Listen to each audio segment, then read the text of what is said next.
Приветствую, друзья!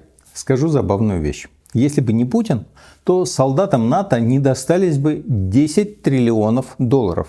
Это примерная оценка дополнительных расходов по сравнению с довоенным периодом, которые пойдут в ближайшие годы на усиление и перевооружение НАТО. Ну и, конечно, если бы Путин не начал войну в Украине, то страны Альянса предпочли бы и дальше экономить и тратить деньги на что-то другое. Так что Путин в буквальном смысле кормит солдат НАТО. Путинское объяснение причин вторжения в Украину не очень последовательно и меняется со временем. Денацификация, демилитаризация, защита русских, русского языка, восстановление исторической справедливости. Режим и его пропаганда уже сами запутались в этом. Но в чем Путин последователен и дословно повторяет как минимум со времени своей мюнхенской речи 2007 года, это то, что расширение НАТО угрожает России. Для него война в Украине – это прокси-битва с Североатлантическим альянсом. Это попытка отодвинуть НАТО от западных российских границ. Путинское требование к НАТО – оно должно вернуться к состоянию на 1997 год. Вот насколько его опасения были оправданы. Действительно ли НАТО несло потенциальную угрозу России? Что вообще в военном плане представляет собой этот альянс на европейском континенте? Администрация Трампа ясно дала понять, что хотела бы сбросить обязательства по защите Европы, поскольку больше озабочена Индо-Тихоокеанским регионом и для того, чтобы быть готовым к будущему конфликту с Китаем. Поэтому, говоря о НАТО на границах России,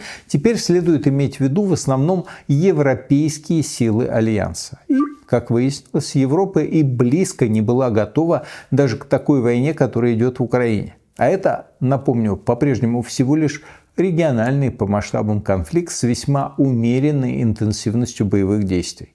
Я даже не говорю о политической неготовности. А политически Европа точно не готова к войне, где человеческие жертвы измеряются сотнями тысяч только убитых.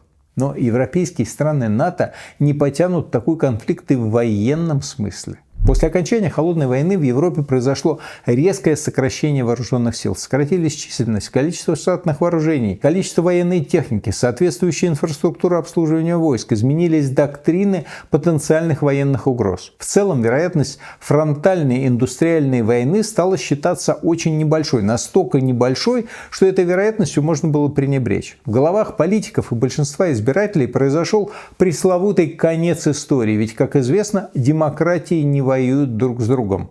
А в начале 90-х казалось, что в Европе теперь сплошь и рядом демократии, да вообще в мире идет волна демократизации. Основной формой применения армии тогда виделись военно-полицейские операции, как на Балканах, ну или отправка экспедиционных сил, как в Ираке и Афганистане. Для таких задач вам не требуются сотни тысяч пехотинцев, десятки тысяч танков и артиллерийских орудий, миллионы снарядов на складах. Нужны спецназ, вертолеты, носители высокоточного оружия, как авиационного, так и морского базирования, ну и развитая разведка.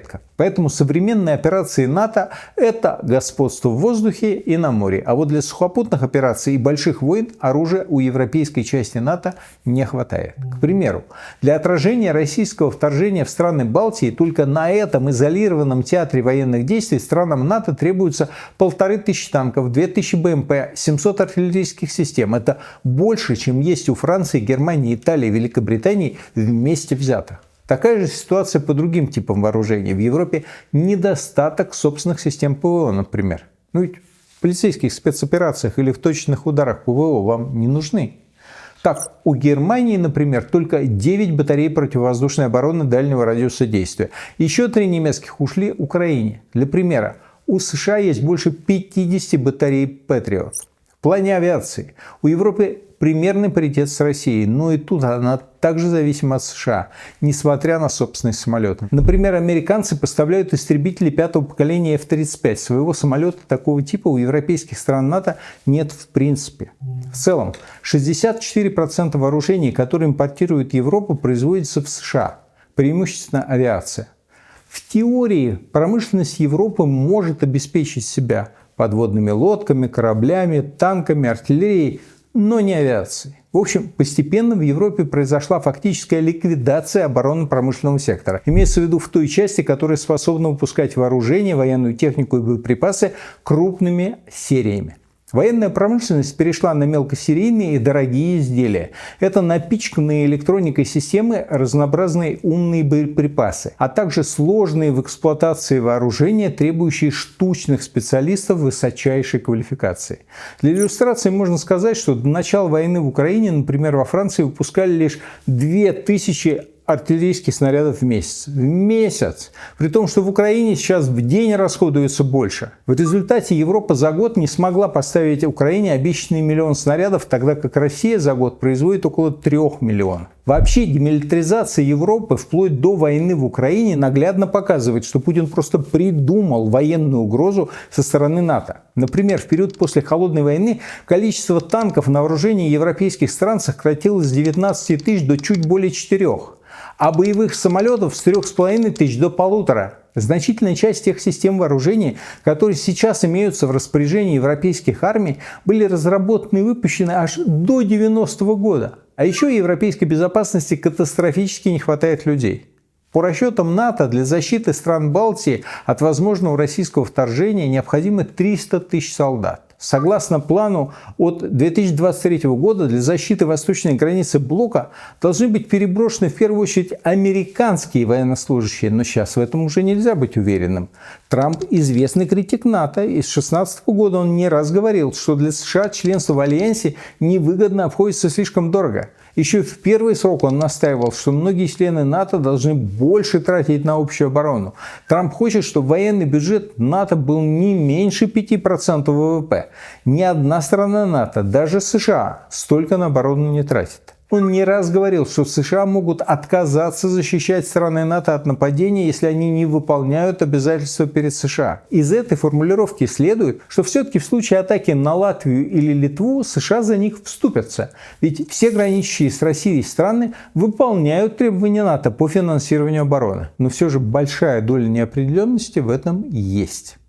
Поручиться, что США приведут в действие статью 5 Устава НАТО о коллективной обороне, никто не может. А значит, Европа должна рассчитывать на себя. У стран Европы, входящих в НАТО, численность армии в общей сложности насчитывает 1,5 миллиона человек.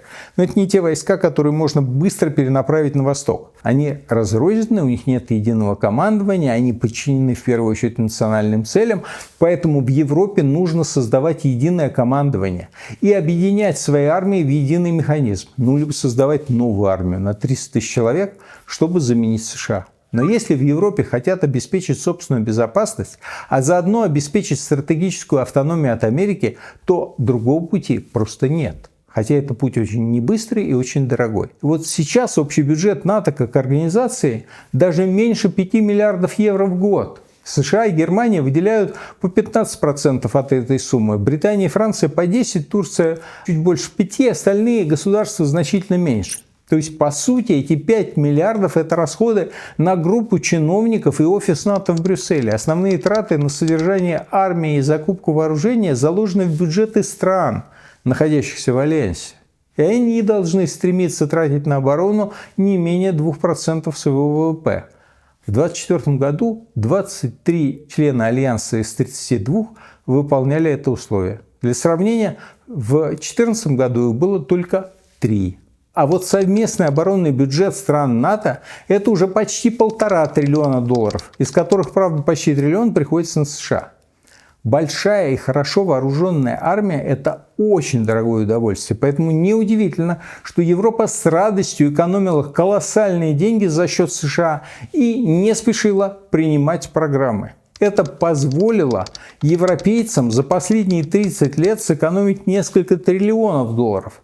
Оценки варьируются в зависимости от методологий в диапазоне от 1,5 триллионов до почти 9. Это огромные деньги, сопоставимо с годовым бюджетом всех европейских стран вместе взятых. Эти деньги не просто сэкономили, их потратили.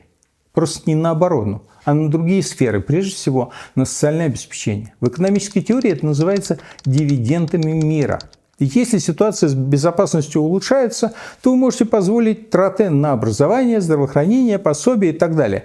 Но если на ваших границах появляются враждебные силы, то тут уж не до государства всеобщего благосостояния. И тогда сэкономленные триллионы приходится возвращать туда, где десятилетиями экономили, то есть в оборонку.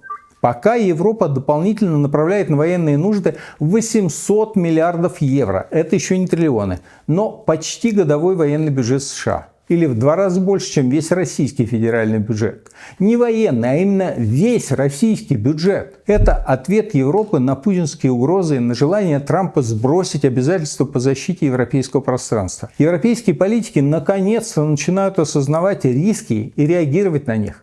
К чему это приводит? Страны, имеющие общую границу с Россией, начали выход из конвенции, запрещающей противопехотные мины. А еще несколько европейских стран уже задумались о создании собственной ядерной бомбы. В настоящее время ядерную безопасность Европы гарантирует ядерный арсенал США, который размещен в нескольких странах ЕС и Турции. А также ядерные арсеналы Франции и Великобритании. В Британии 225 своих ядерных боеголовок, и она может самостоятельно их запустить, но полагается на США в обслуживании и обновлении ядерного арсенала. Франция же целиком независима, и ее арсенал более крупный – 290 боеголовок. В Британии и Франции в случае вывода ядерного арсенала США придется менять свои ядерные доктрины, а также существенно увеличивать арсеналы и средства доставки. Например, средства доставки воздушного базирования есть только у Франции. Но главное, к чему пришла Европа, это понимание, что за свою безопасность надо платить самим. В целом, аналитики оценивают дополнительные расходы европейских стран НАТО на оборону в 250 миллиардов евро в год. Это 3,5% от общего ВВП этих стран против текущих 2%. Наиболее заметный шаг в эту сторону совершили новые власти Германии, добившиеся принятия закона, который выводит траты на безопасность из-под жестких требований к уровню госдолга. В направлении снижения требований к уровню госдолга ради военных расходов будут двигаться и другие европейские страны. Это соответствует предложению Еврокомиссии об увеличении трат на оборону в рамках плана перевооружения Европы. План рассчитан на 5 лет до 2030 года. По оптимистичному сценарию за это время крупнейшие военные державы Европы планируют заместить США в вопросе европейской обороны. Правда, по прогнозам НАТО, за те же 5 лет Россия сможет восстановить свою армию и ВПК до уровня, необходимого для продолжения экспансии. В общем, если подводить итоги, то можно сказать следующее. После окончания Холодной войны европейские силы НАТО в значительной степени растеряли свой военный потенциал. Несмотря на расширение на восток и прием новых членов из числа бывшего соцлагеря, НАТО в Европе стало слабее в абсолютных цифрах и в доле расходов на оборону. К моменту начала войны против Украины НАТО в Европе не представляло реальной угрозы и держалось на американских деньгах, оружии и войсках.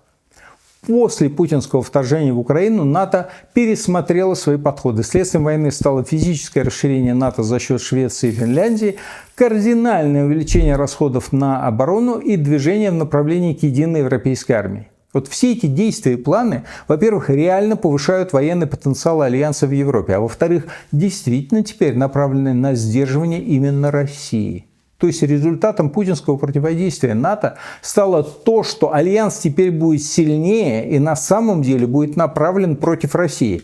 Вот такая многоходовочка. Вот так Путин всех переиграл. Счастливо вам. Хочется сказать, Владимир Владимирович, бойтесь своих мифов. От ваших страхов они становятся реальностью.